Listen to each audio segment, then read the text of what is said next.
présente Toscane maintenant ce trot un petit peu sauté avec un temps de suspension en l'air, s'appelle le passage.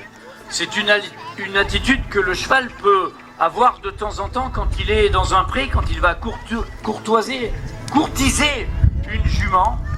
C'est une allure qu'on peut demander au cheval en étant assis sur son dos ou comme on le fait là maintenant, avec beaucoup de patience et beaucoup de temps.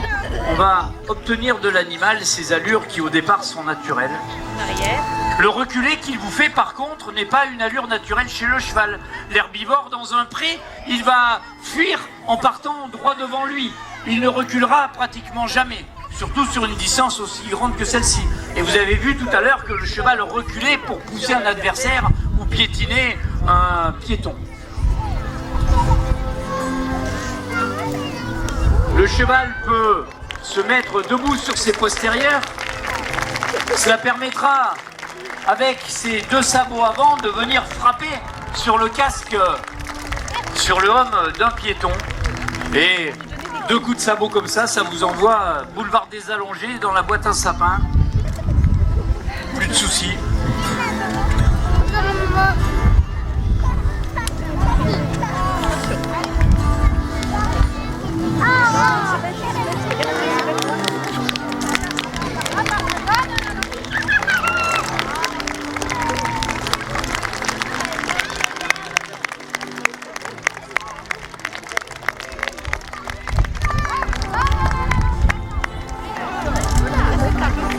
Il est bizarre, il est le mal-aimé, c'est l'horrible charognard. Ah, le charognard, le vautour, cet animal qui, sur les champs de bataille, n'hésite pas à venir se repaître des yeux des cadavres.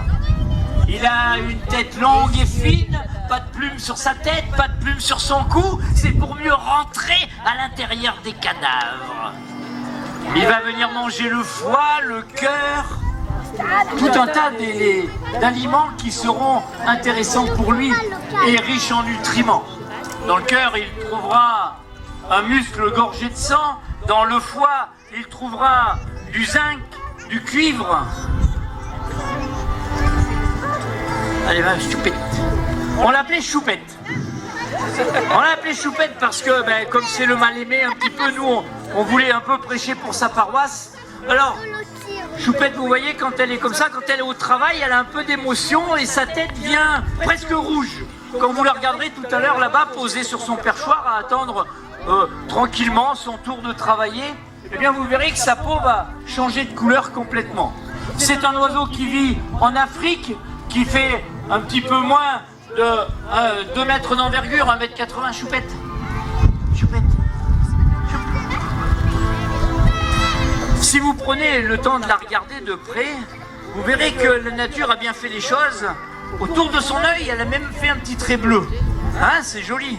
Hop, c'est mon amie Choupette. Elle va vivre une 30aine d'années. Et cet animal, il est charognard, il est mal aimé, et pourtant, il est très utile dans la nature. Elle va manger les cadavres, ça c'est son rôle de nettoyeur, mais elle évitera quelquefois la propagation des épidémies. Vous savez comment elle fait, madame? Eh bien, quand un animal meurt de maladie, dans son corps, on va trouver des microbes et des bactéries et des virus. Alors cet animal, il va manger toute cette viande qui est infectée. Dans son estomac, des sucs digestifs extrêmement puissants. Et surtout, 3 taux d'acidité différents. Dans l'estomac, dans le gros intestin et dans le petit intestin grêle. Ces 3 taux d'acidité vont faire que la bactérie, le microbe ou le virus vont mourir. Dans notre estomac, à nous humains, on a le même taux d'acidité d'un début jusqu'à l'autre. Les virus, on les attrape. On l'a vu il n'y a pas longtemps. Alors, cette petite Choupette, quand elle arrive sur un cadavre, elle va manger le premier animal qui est mort, le premier animal malade, et elle évitera ainsi la propagation des épidémies. Alors quand vous les voyez dans la nature, ces charognards, ces mangeurs de cadavres, eh bien, observez-les différemment et pensez à tout ce qu'ils peuvent avoir de bon pour la biodiversité. Elle s'appelle Choupette, elle vit en Afrique, c'est un petit vautour charognard, et ses grands cousins qui vivent chez nous en Europe ont les mêmes facultés. Merci de les applaudir.